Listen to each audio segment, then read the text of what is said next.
Hi guys, there are a number of problems with Lee Anderson and the fact that he's a Reform UK MP.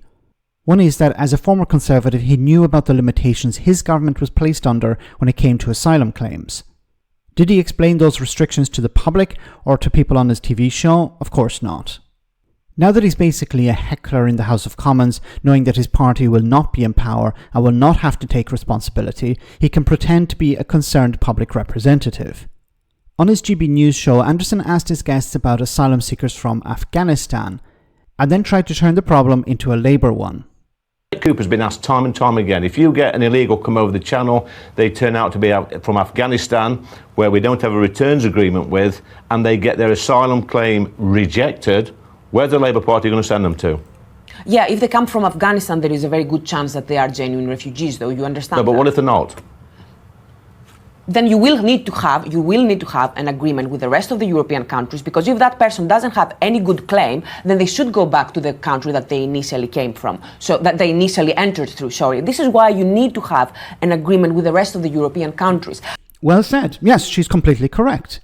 See, if people arrive in Britain, they make an asylum claim, and that claim is rejected, and that person is from Afghanistan, then you can't send them back to Afghanistan because you don't have an agreement with the government there. Who is the government in Afghanistan? The Taliban. So if you don't have an agreement, then you can't send them to Afghanistan.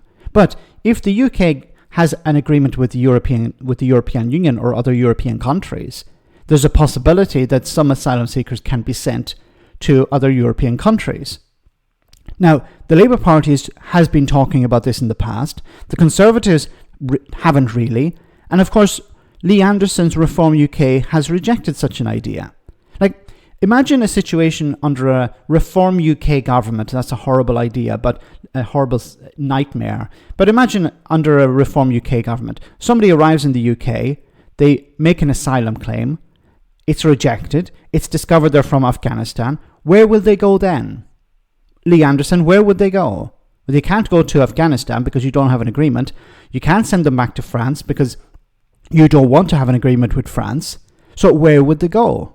However, you are still talking to me about a tiny number of people.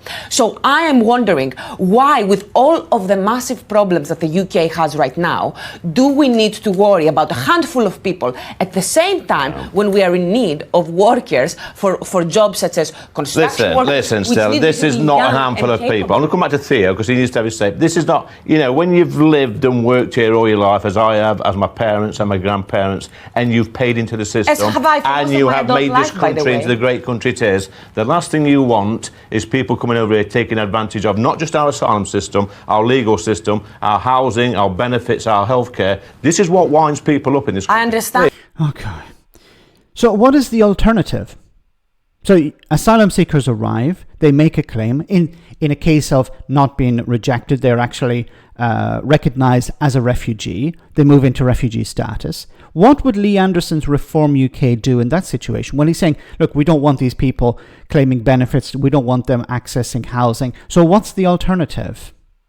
Because you don't want them to work because you're saying they're taking British jobs. You don't want them in houses because they're taking British houses. You don't want them accessing the benefit system because they're taking British benefits. So what would they do? They would have to stay in hotels. But then you've been complaining about them staying in hotels. Like, what is the alternative? See, the problem here is, as I keep saying, it's easy for Reform UK, Lee Anderson, Nigel Farage to sit on the sidelines and say, you're doing it wrong. But they'll never actually stand up and say, this is how we would fix these problems. They'll say, we just turn back the boats. Obviously, you can't do that. We're having an agreement like Australia, but you actually have to have agreements with countries if you want to send people back to them. It's a joke party. Unfortunately, people are buying into it. And unfortunately, the two mainstream parties are listening to Nigel Farage. So if you are granted refugee status, having gone through the asylum seeking, it is at that point you have the right to work and you have the right to claim benefits. Yeah. And and this is recognised in the Labour Party, by the way. I don't think this is a particularly contentious issue. Is that if Labour finds itself at the next election in 5 years' time, and we know that as well as taking a significant chunk out of the Tory vote, there were also signs that Reform UK was taking large chunks, particularly in the northeast, out of the Labour vote as well. Yeah. And it's recognised, I think, in Number 10, we've heard people like Wes Streeting, the Health Secretary, allude to it as well, that if this problem becomes so big, and it continues to be a problem, then that is only going to add succour to people like your leader of Reform UK, Nigel Farage. So, how does Labour, how does Labour deal with the problem of Nigel Farage? Well, they need to reform the media. It's absurd that people like Nigel Farage were giving a huge, massive platform in the run-up to the Brexit referendum, and since then, the media see Nigel Farage drives traffic to our websites, or Nigel Farage creates views, creates controversy, and that brings traffic to our websites or our channels or whatever.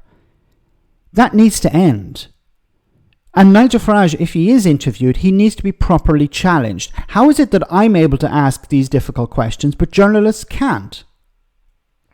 When it comes to the European Convention on Human Rights, I've yet to hear a journalist in England, I've heard them outside England, but a journalist in England ask about the Good Friday Agreement.